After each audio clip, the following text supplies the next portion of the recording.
Tinawag na overkill ng PNP Criminal Investigation and Detection Group ang pagpapaputok sa Senado ng mga taga-Office of the Sergeant-at-Arms noong May 13.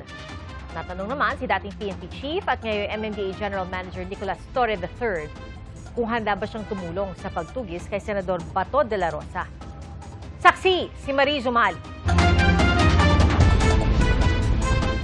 By virtue of the warrant of arrest issued by the ICC for crimes against humanity, sir, you have the right to remain silent. You have the right for counsel of your choice. Sinooy PNP CIDG Chief Police Major General Nicolas Torre III ang nanguna sa pag-aresto noon kay dating Pangulong Rodrigo Duterte hanggang sa mailipad siya papuntang The Hague, Netherlands. Hihilain ko yan. Hihilain ko yan. Naku, maniwala ka, hihilain ko yan.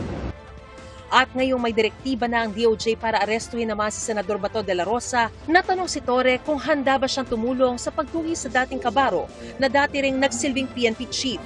Pag presidente ng utusan, automatic no choice, di ba? Basta may information na si Senator ay nandun sa landfill, sa waterways, sa ilog, pwede. Basta sa MMDA area, nandun sa kalsada, o, di ba? Sa ilalim ng kanal, sa imburnal, o yan, pwede. Ipinunto ni Torre na mga otoridad na ang nagsabing mayroong legal na warrant of arrest. Institutional yan eh. It's not about a person. It's not about me. It's not about Senator Bato. We have to respect the process, let the systems work, because police sa law enforcement, hindi po pwedeng mamili ka kung alin ang i-implement mo, alin ang hindi. Anya, handang tumulong ang MMDA kapag hiningi ng mga investigador ang kopya ng mga CCTV footage sa palibot ng Senado noong araw na umalis doon si De La Rosa. Nangyari ang pag-alis ni De La Rosa ilang oras matapos ang putukan sa Senado.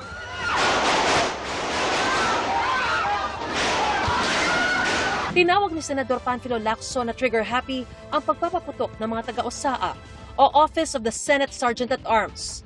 Meron ng findings, initial findings yung PNP, yung CIDG, na sinabi nila naging trigger-happy yung aming OSAA, na siya yung una nagpaputok, several bursts, at hindi pa malinaw kung ano yung conclusion. Base sa resulta ng ballistics examination ng CIDG o yung pagsusuri sa mga baril, bala at basyong nagamit sa insidente, 4 na baril ang napatunayang pinaputok noon. 3 mula sa taga-OSAA at 1 mula sa NBI. Ayon sa CIDG, aabot daw sa 44 fired cartridge cases ang na-recover mula sa crime scene. Sa bilang na ito, 36 ang nakuha sa loob ng Senado, habang 8 ang nakuha sa labas, malapit sa Bridgeway papuntang GSIS. Lumabas sa ballistics examination na 26 na fired cartridge cases ang nagmula sa 9mm CZ Scorpion Evo na pinaniniwala ang hawak ni retired Police Major General Mao Aplasca noong insidente. Based on the investigation conducted by our investigators, basically overkill po yung that's why we call it panic firing. Because yung mga tama po doon ng mga bala, makikita natin through the glass window. Sobra-sobra yung pinaputok doon ng OSAA na wala naman pong umaatake sa kanila. 4 daw ang pinaputok ni Jome Ledesma at 9 ang pinaputok ni Charlie Montilla. Pareho silang taga-OSAA. 5 naman ang pinaputok ng ahente ng NBI na si Darwin Francisco. Iba si Francisco sa inaresto ng Pasay Police na NBI volunteer na si alias Mel Oragon. Wala pa silang pahayag. Based on our investigation, ma'am, and the review of CCTV footages, he was not there during the time na nagkaroon ng putukan. Both sa side ng Senate building and the GSIS building,